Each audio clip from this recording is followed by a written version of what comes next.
I'm Mayes Middleton. I'm the state representative-elect for Galveston County and House District 23. I'm Henry Freudenberg, the former mayor of Galveston and the current chairman of CWIC.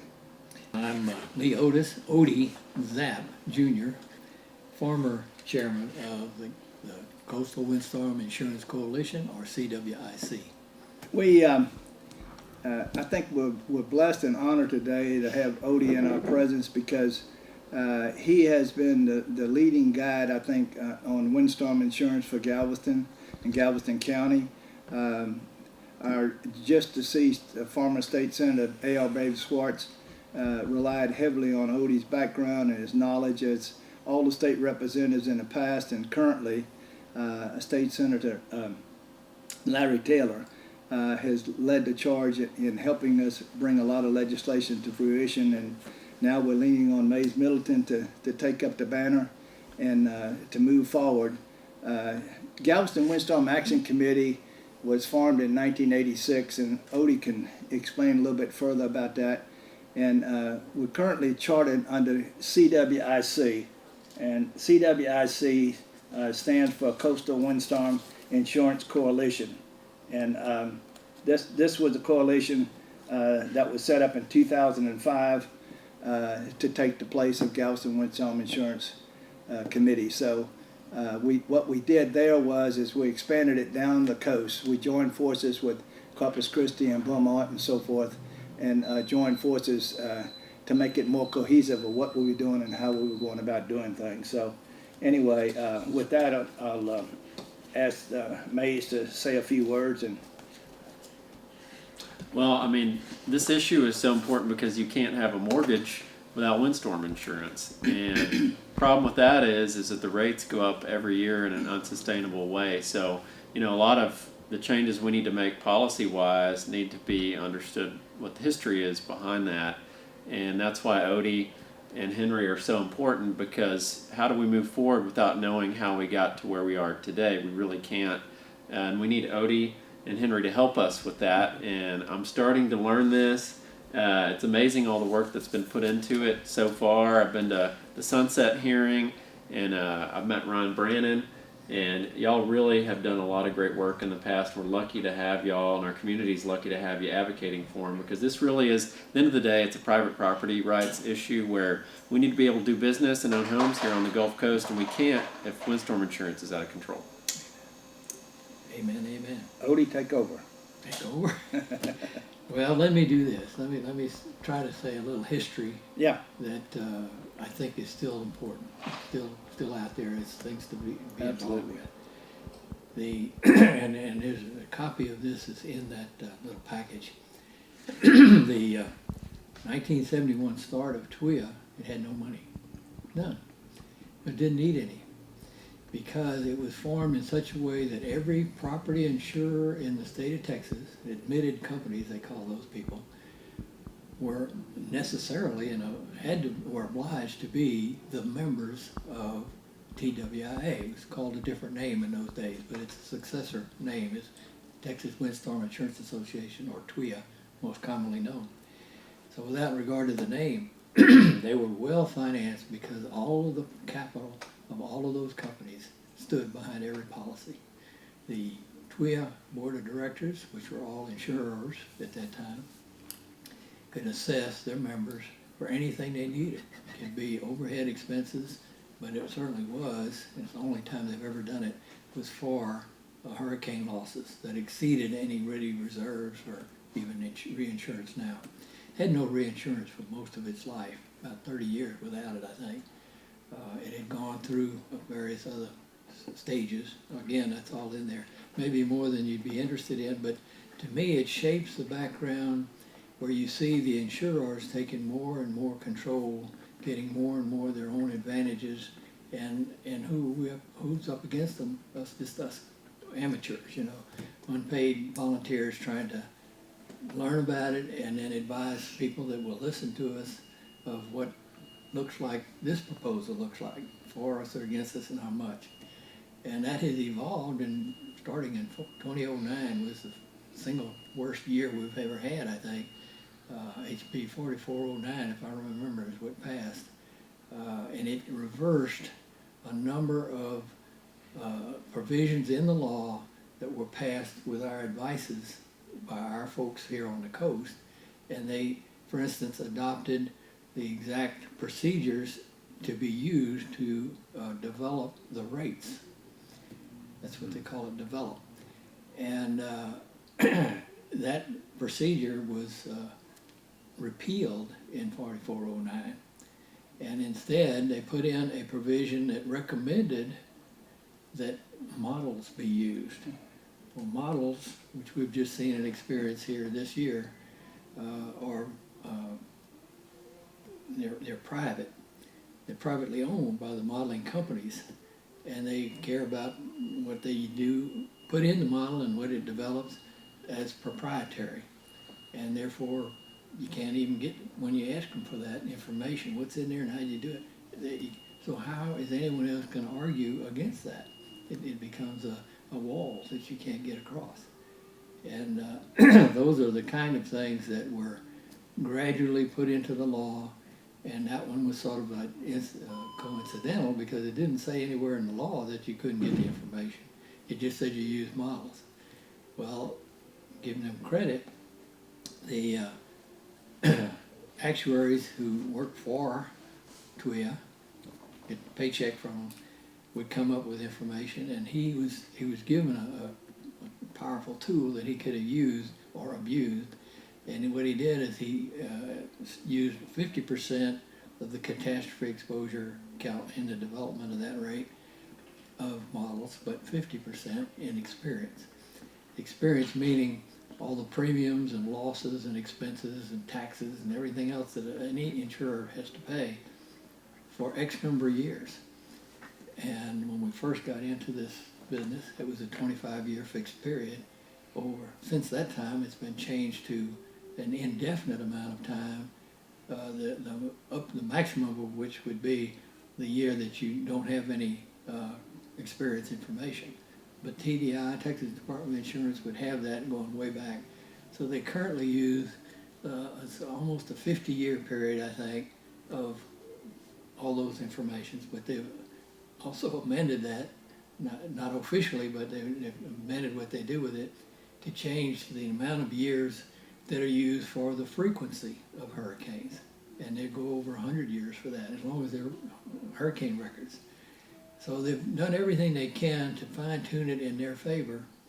And to some extent, we have supported things that they've done because we want the industry to be healthy. We don't want to get to anybody's pocket. All we want is a fair shake. But when they go beyond that, that's when we have objections, and we eventually have even gone as far as to hire our own actuary, which is a pretty hard thing for a voluntary group to do.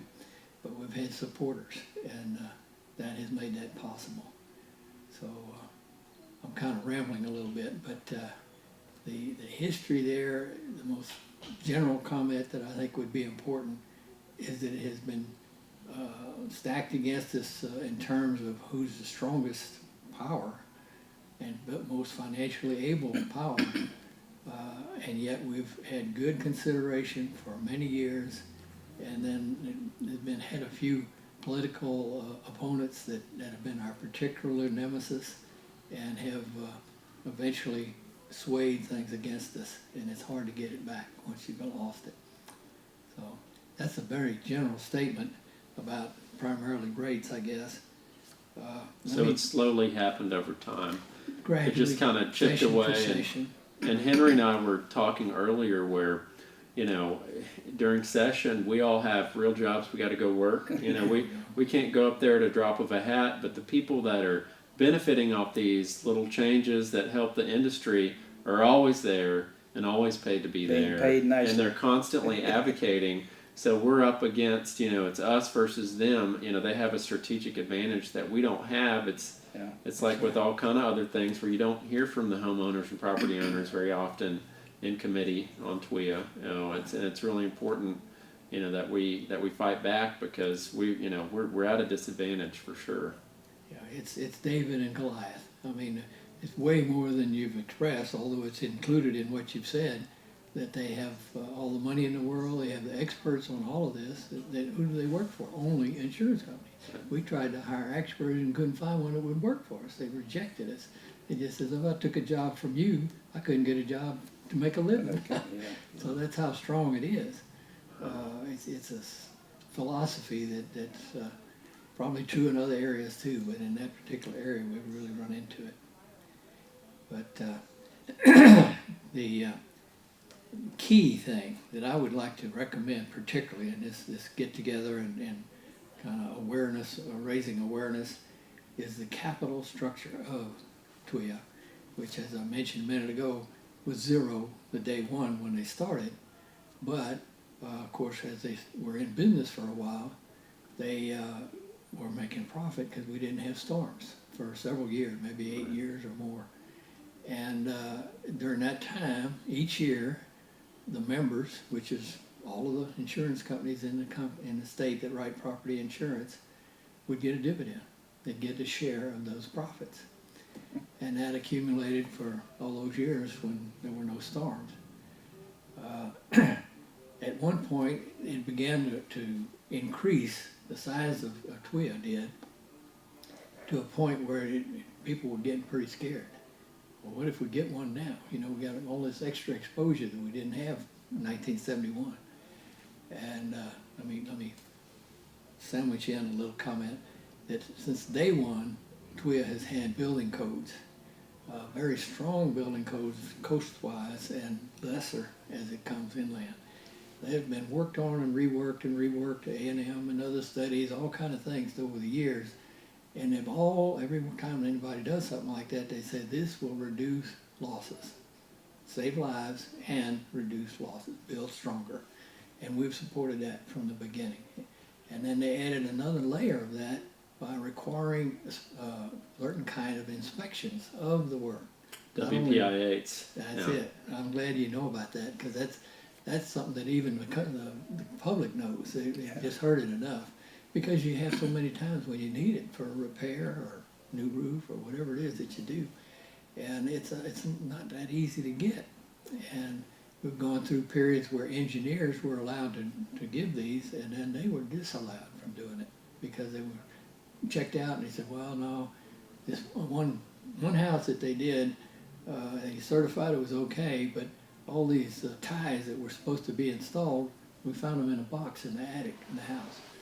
Well, I don't know about the rest of the house. It might have still had those ties, but that was used in many a public meeting to shoot down the credibility of engineers. And so it's been a fight at all kind of levels for that. And I said that it was just an insert, but now I can't remember what I was talking about in the first place. The capital. They evolved to where the dividends were still being paid. We had Alicia in 1983, and Representative Gene Green was in the House and the state at that time. He'd become a congressman. I think he's about to retire now. But he was a one-man subcommittee investigating what was going on in Alicia. And one of the things he discovered is that between the formation and that date, there had been a rule formed, because of what I said a minute ago, that they were beginning to worry about their own capital. The companies that guaranteed these payments of claims were threatened by all the claims to hurt the companies. And so they imposed upon the legislature and received a capping mechanism. It was provided like this. Instead of all claims, it says you must pay the first 100 million. All of these companies combined must pay 100 million. But if you had assessments in excess of 100 million, the amount above that could be recaptured by these companies at the rate of 20% a year for 5 years. So you get all your money back in 5 years. Well, that satisfied them. It worked fine. They had, I think, one storm that was big enough to trigger it. Probably Alicia was the one, because it was a pretty good storm in its day. And what Gene Green found out is they were still getting dividends at that time. So they were being given dividends for the good years that should be recovering for the bad year, and yet the state was picking up the load on the bad years. So in effect, they were double. It was coming out of general revenue at the time. Reducing Yeah. the general revenue. Yeah. Exactly, right. Which we don't anymore. Don't have that. We don't. We oh, don't. no, we don't. have We that don't kind draw of out of credit general revenue. anymore. Yeah. It disappeared the next year. That's when it happened. He found out what was happening, and companies were there and all, but they couldn't fight that. It was a fact. So he made sure that it was revoked. That it didn't happen anymore.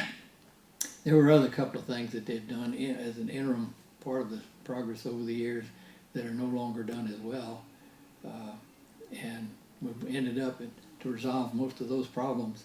The accumulation of profits now goes into the Catastrophe Reserve Trust Fund, CRTF, and that way it's in the hands of the state. That's who has the possession of it, and then it's regulated by statutes and contractual agreements. So it is a good system now, but there's a weakness in it, and I'll lobby you on this point. They've been totally erased twice. The most recent was Harvey. We had almost $600 million in reserves, cash reserves, and that went right out the door because it was a pretty big storm. That happened once before. It was in Ike, and they had only 300 and something millions, but it all gone.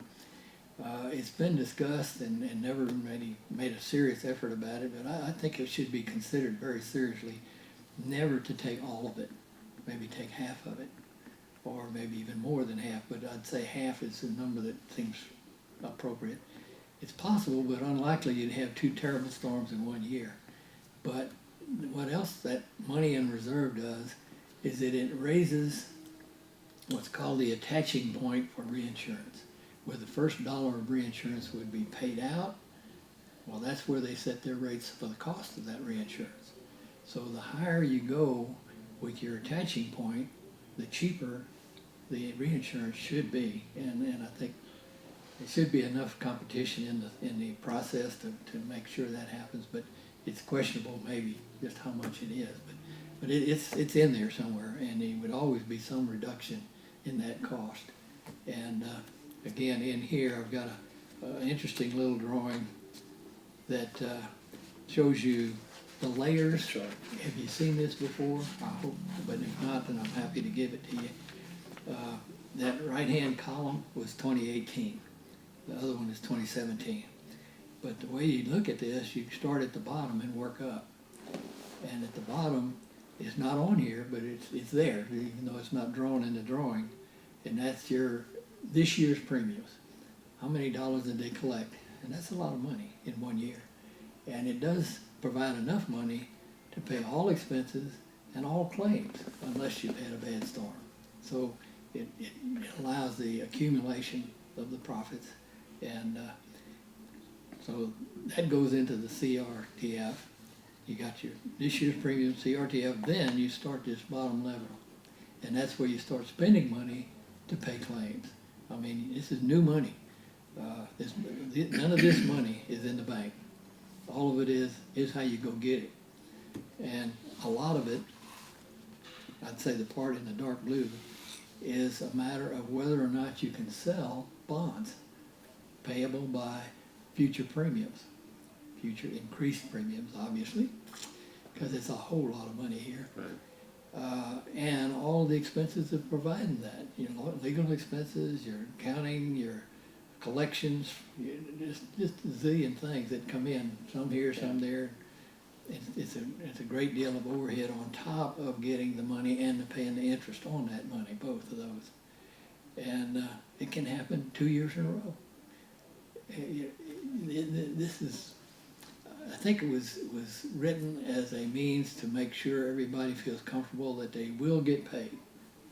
It's important. All insurance is important for that. But they did not consider all the possibilities. They even have some which are not on here. Well, excuse me, I think it is on here.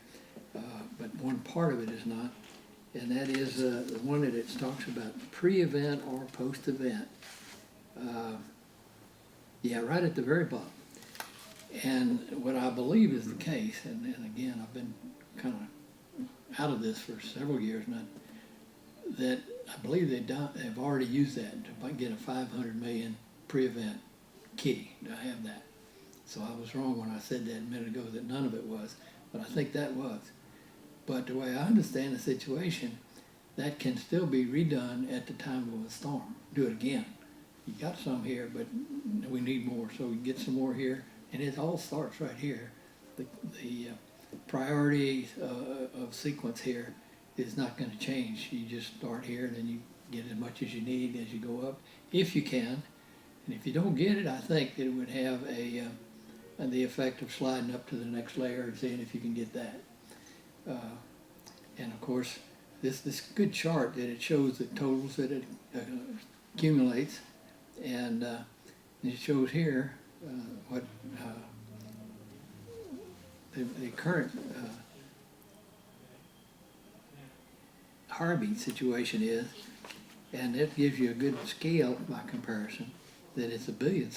That's a world of money, but still it's lower than the capacity that we were prepared to pay claims. But they don't talk about repaying that money that you borrowed. And where do you get it? Well, there's only one way. That's from the policyholders. And how are they going to pay it? They're already paying a lot, a very large amount, actuarially. I mean, that's to take care of all these possibilities. But the insurer is not like XYZ company. It doesn't have a reserve of its own. It started with zero, and that's still what it's got, except what it can accumulate from operations. So the thing that is going to be the big bad problem is when we get up into these upper levels on this, and you find that people will not be able to pay it. They cannot. And so they won't pay, and they'll drop their policies, and they'll lose the property. They'll have all kind of trouble. But so will TWIA. It's got no more people to pay. So what happens? We just borrowed that money. What are we going to do with it? This is being handled by a state agency. I don't remember the proper name for it, but it's the Texas Securities Agency or something of that nature. That's what they deal with anyhow. State bond issues is number one. I guess that's what formed them. But they're there for this. They're in the loop officially.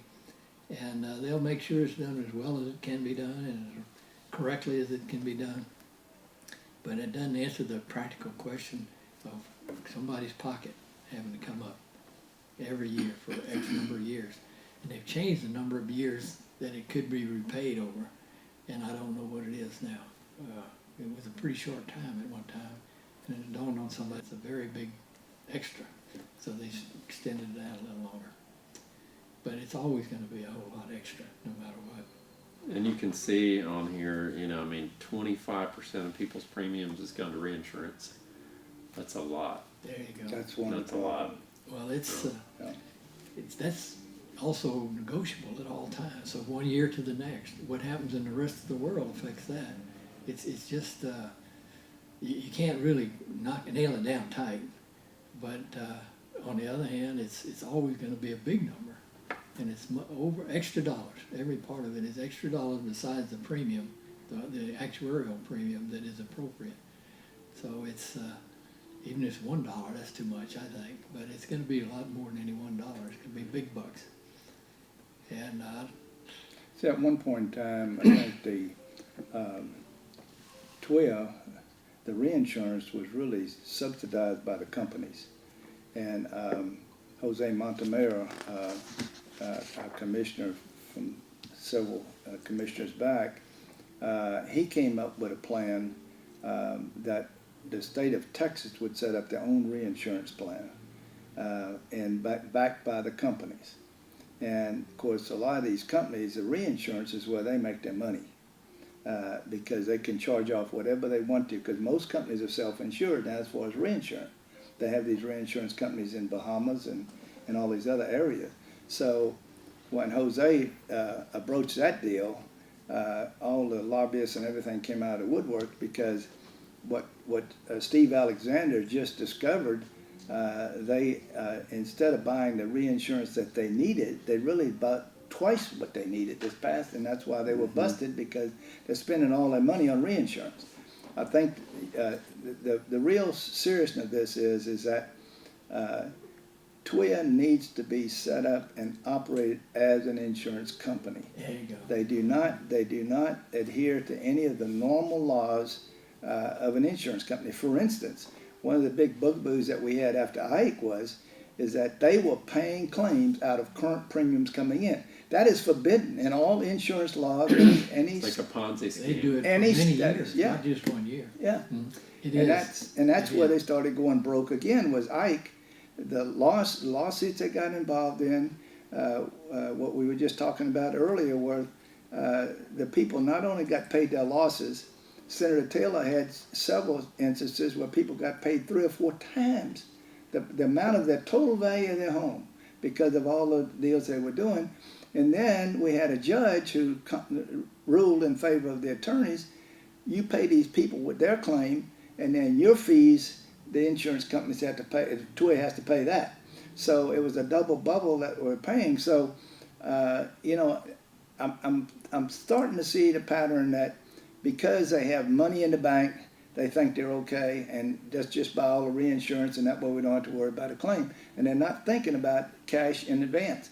The other thing that no one, and Otie has been a proponent is, no one has really thought to the deal, you know, we could have 2 hurricanes in one season. We could have back-to-back, and that's what Senator Taylor addressed in here a little bit to alleviate that. God forbid that we had that, because I think the bonding situation just came into play, several years back, couple sessions. Past 2015 session. Yeah, a couple sessions back. So. Well, it's been gradually coming in. It was in some, Yeah. very low levels, and then it got to be more and more, till it became the whole game, just about. Right. Well, one thing I wanted to ask you is, you know, the whole intent behind TWIA was to be the insurer of last resort, and it's become the insurer of only resort. How did we get there? How did private insurance exit? You know, because that's a question I get asked very often Good. by people in government, and Thank you for it's something we bringing got that to have the history on to be able to really fix this. Well, I'm tempted to go very quickly. Let me say, I can remember when I was 10 years old, or less, 7 years old, in 1943, when the insurers left Galveston. And that was during the war. It didn't get much in the newspaper, even that there was a hurricane at all. They didn't want the enemy to be reading our papers. Well, anyhow, I did, and they left. But my dad started our agency in '45, 2 years later. He got a Social Security, a notary public, a bonding company to plant him so he could get his license. And then got lucky with a few other smaller companies that they didn't know about it. Well, they did know about it. They always know about it. But they at least were willing to say, well, if we just had the big loss, we'd go with it for a while. So one of those joined a larger group, and then that gave us some real market to use. Even though they had been all gone right after 43, but by 61, which is when I came into the picture in the agency, we had more companies than we knew what to do with. Hurricane Carla was 60. Carla happened that same year. Yeah. I should have said 60 is the year that I got out of college and went up there, but that literally, we had discussions about how can we trim some of these companies. They have special agents, and it was always in the place. We can't have time to do our business. It was that crazy. Well, that didn't take long to change after 61. We even had one special agent that came in, and the way they do it, when they're going to cancel you as an agent, they say, give me all my supplies, and they own what you're writing paper that you're writing on. You just tear it up right in front of you, throw it in the trash can. So you're through, and you can see that you're through and out. The same guy came in with 2 other companies. He'd quit this one and get hired, and they'd get him to do it. He did it again. Man, Dick Brogdon, if you ever ran into him, you don't forget that. That was forever. But there were quite a lot of losses of companies, and so the point, in those days, you cannot separate windstorm from the rest of your coverage. So you just didn't get any policies at all. You just couldn't insure your property. it truly violated the clauses in everybody's deed of trust, because you're required to provide it. But if you cannot, it's an impossibility. I don't know of any lenders that foreclosed on anybody because of that. And that's to their credit, because they could have, there's no question in my mind. But that lasted until '70 is when Celia hit in Carpus, which spread the exposure to that. Some reason or another, people identified where you got hit, but didn't identify over here. Carla actually hit around Velasco, I think, and we were just on the dirty side of it and got really bad. Lots of tornadoes in Carla for Galveston. But anyhow, it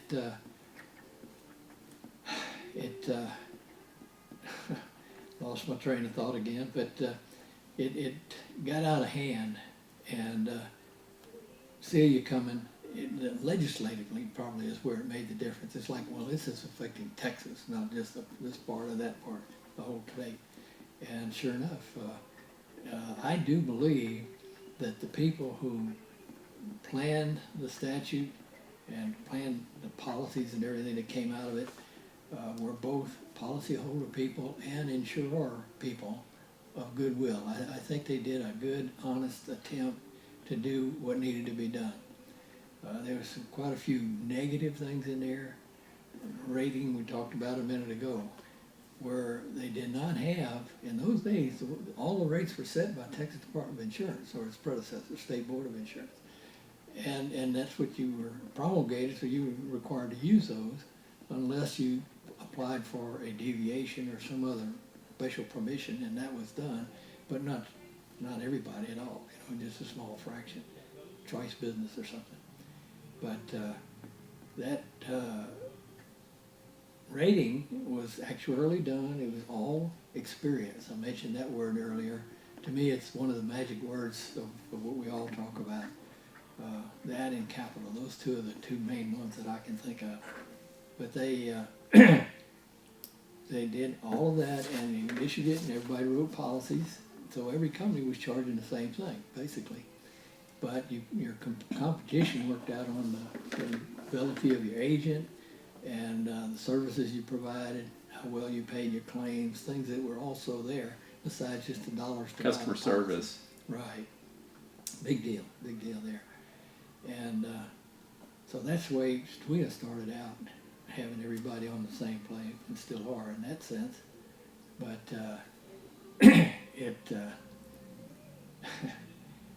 it's a case where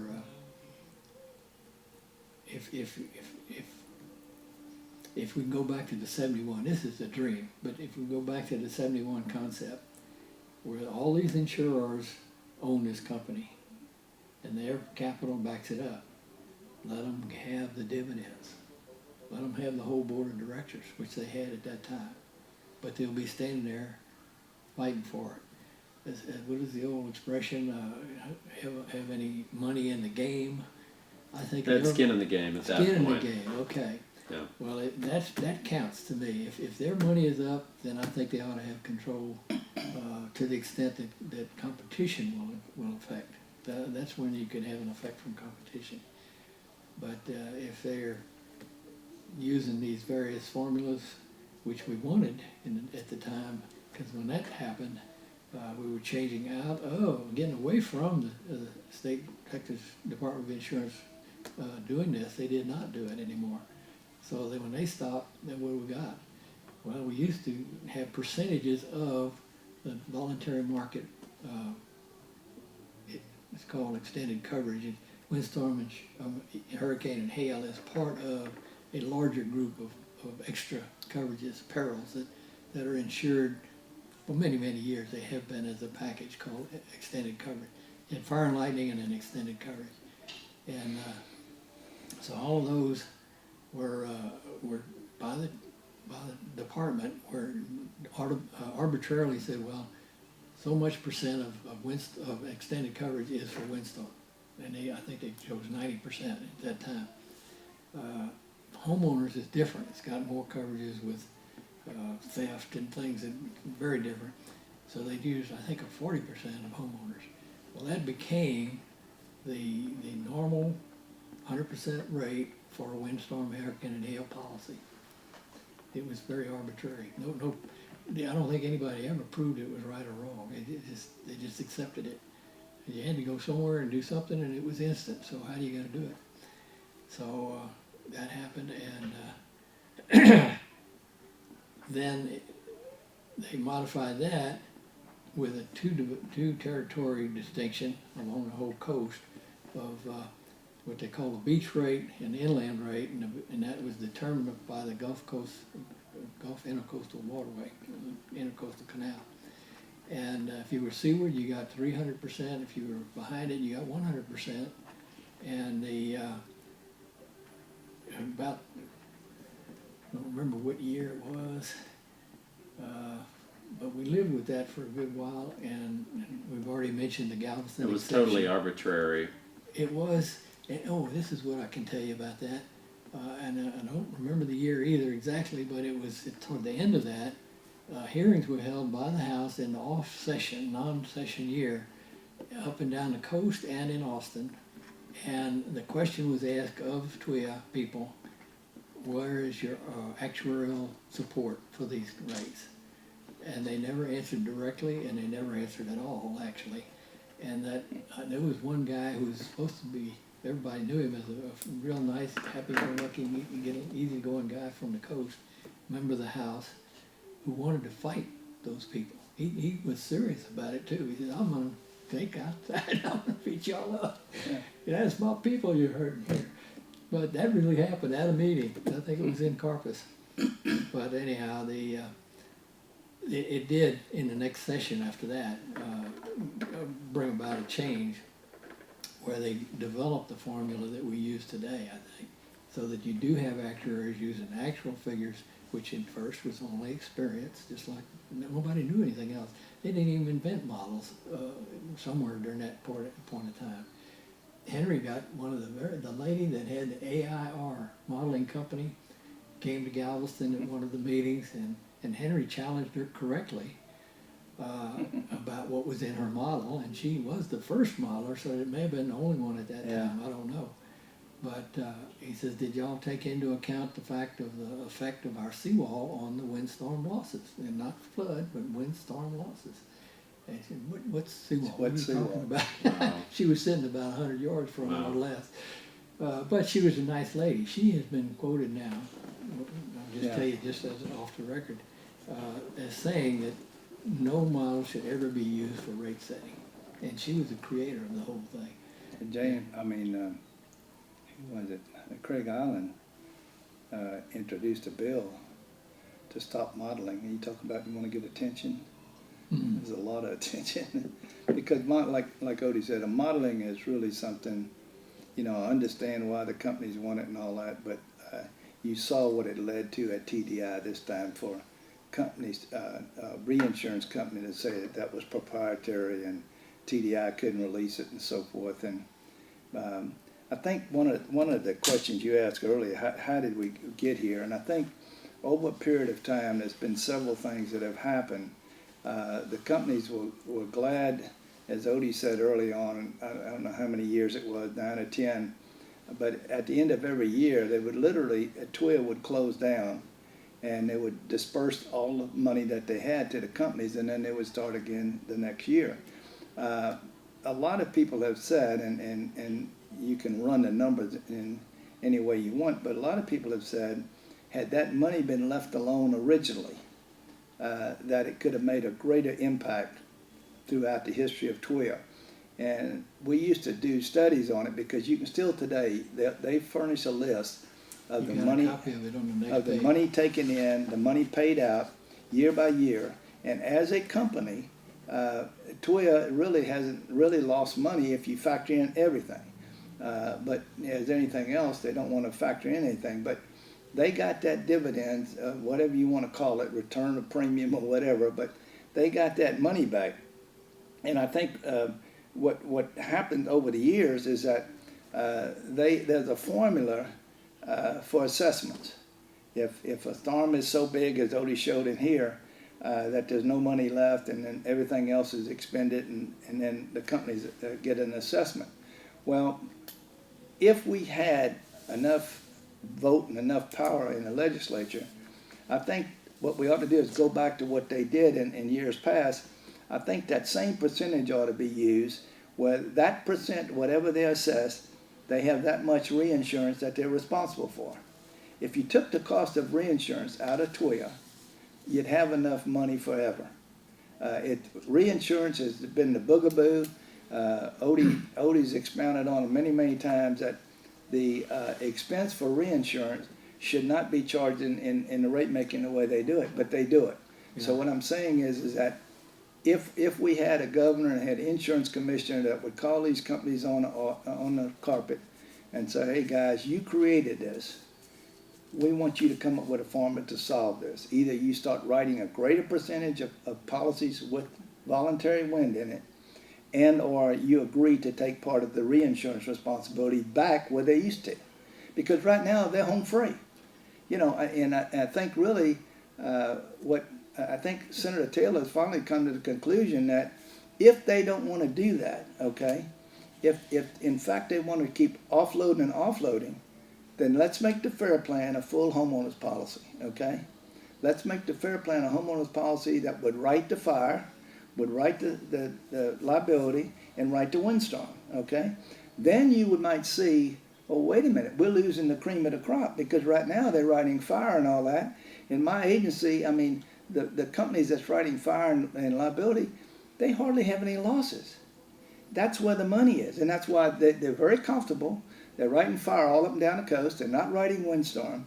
But thankfully, we've had some smaller companies come in and start writing voluntarily. They've knocked the socks off some of these people, but what runs into them is they run into a ceiling. They can't buy enough reinsurance. And that's happened with several companies that have come in, and I mean, they've saved people $1,000 on their homeowner. So actuarially, they're showing, hey, TWIA's rates really are too high. Steve Alexander's in his actuarial report showed that TWIA's rates were too high. But they always come in with this thing, oh, we need 35% more and everything else. Any government entity will take all the money you can ever give them. I don't care who it is. Like we talked about, it's OPM, other people's money.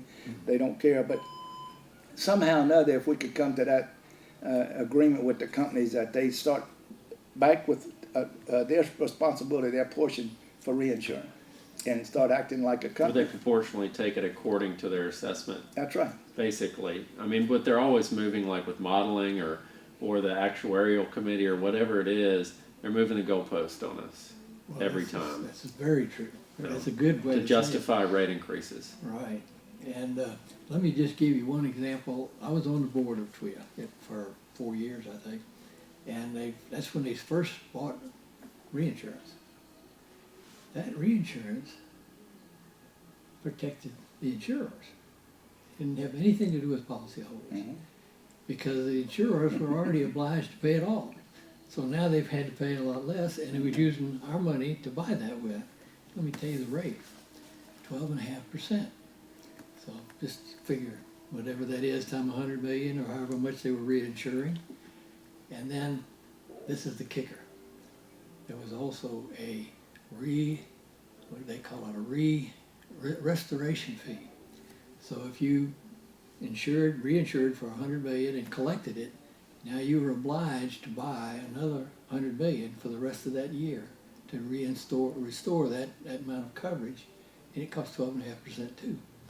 So that's 25% the reinsurers were getting if you claimed, 12.5% if you didn't.